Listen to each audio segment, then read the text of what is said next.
আসসালামু আলাইকুম প্রিয় ভিউয়ার, শুভ দুপুর। আসলে দুপুর বলবো না সকাল, কিছুই বুঝতেছি না। 10টার পরে এতটা রোদ উঠেছে, চোখ দিয়ে তাকালে চোখও ঝলসে যায় এমন অবস্থা। অনেক গরম পড়েছে, জানি না কোন শহরে কোন গ্রামে এতটা গরম।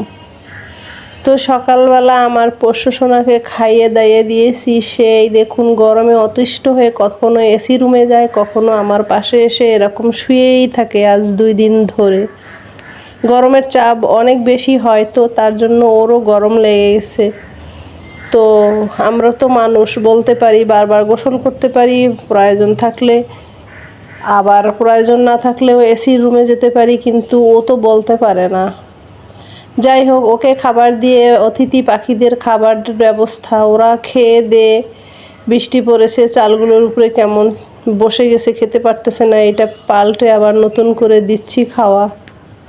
গাছগুলো একদম হালকা ঝোড়ো বাতাসে নষ্ট হয়ে গেছে, পানির অভাব লাগছে। বেশি টপ বারান্দায় পানি দেওয়া যায় না, টপের গাছগুলো একদিন পর পর দিতে হয়, কিন্তু যে হারে গরম পড়ছে প্রতিদিনই পানি দিতে হয়। পাখির খাবার, পোষ্য সোনার খাবার সব কিছু দেওয়া হয়ে গেছে, বেলাও বেড়ে গেছে।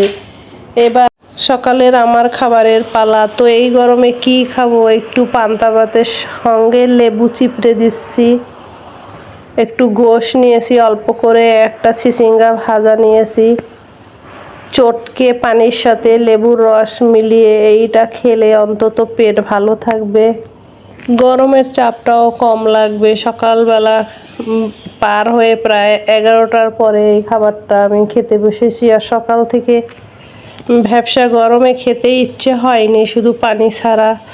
আর এইভাবে খেলে পেট ঠান্ডা থাকবে আমার। আমি প্রায় খাই, আপনাদের সঙ্গে শেয়ার করলাম।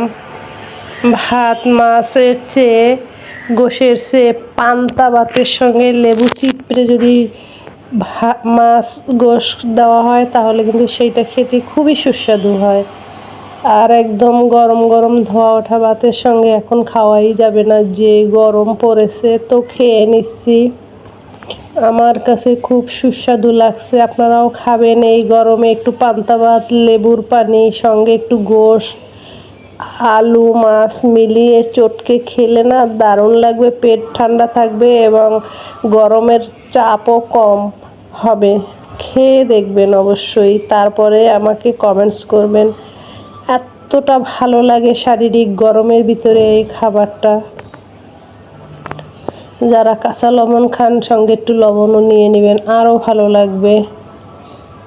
মেয়ে মানুষের কত রকমের সাজগোজ লাগে দেখুন। একটু দাওয়াত খেতে যাব রাতের বেলা, কত কিছু আমার মেয়ে বের করে ফেলছে। 2জন রেডি হয়ে দাওয়াত খেতে যাব। দাওয়াত খেতে তো ভালোই লাগে, কিন্তু যে এই গরম পড়ছে, এই গরমে খেয়ে নাই শান্তি, তার জন্য রাতের বেলা যাচ্ছি। এই দেখুন প্রিয় ভিউয়ার্স, রেডি হয়ে গেছি। এবারে মামে মিলে এই গরমের ভিতরে একদম রিক্স খাওয়া দাওয়া, যা খেলে অসুস্থ তাই খেতে আমরা যাচ্ছি। দাওয়াত বলে কথা, দাওয়াত তো ছাড়া যাবে না। অল্প খাবো তবুও দাওয়াতে তো যাবো, তাই না? চলুন, মেয়েও সেজে নিয়েছে দেখুন, কত সুন্দর করে আমরা ঘরোয়াভাবে রেডি হয়ে নিয়েছি। এই দেখুন, আপনাদের সঙ্গে শেয়ার করছি, আশা করি আপনাদের ভালো লাগবে। কেমন লাগছে বউ শাশুড়ির সাজগোজ, আপনারা কমেন্ট করবেন কেমন। এখন যাই, চলে আসছি।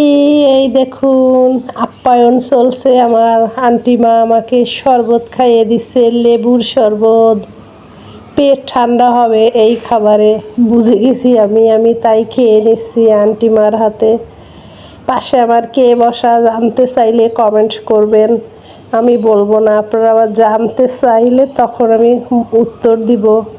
আরও সদস্যের সংখ্যা পাশে আছে আমার, ওই যে দেখুন।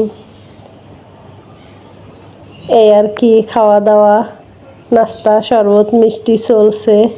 আর রাতে আলহামদুলিল্লাহ খাওয়া দাওয়া হবে। এই যে মাছের ভুনা আছে, মুরগি আছে, গরুর গোশ আছে, ডিমের ভুনা আছে, সবজি ভাজা আছে, দুই রকম শাক আছে, ভাত আছে, পোলাও আছে।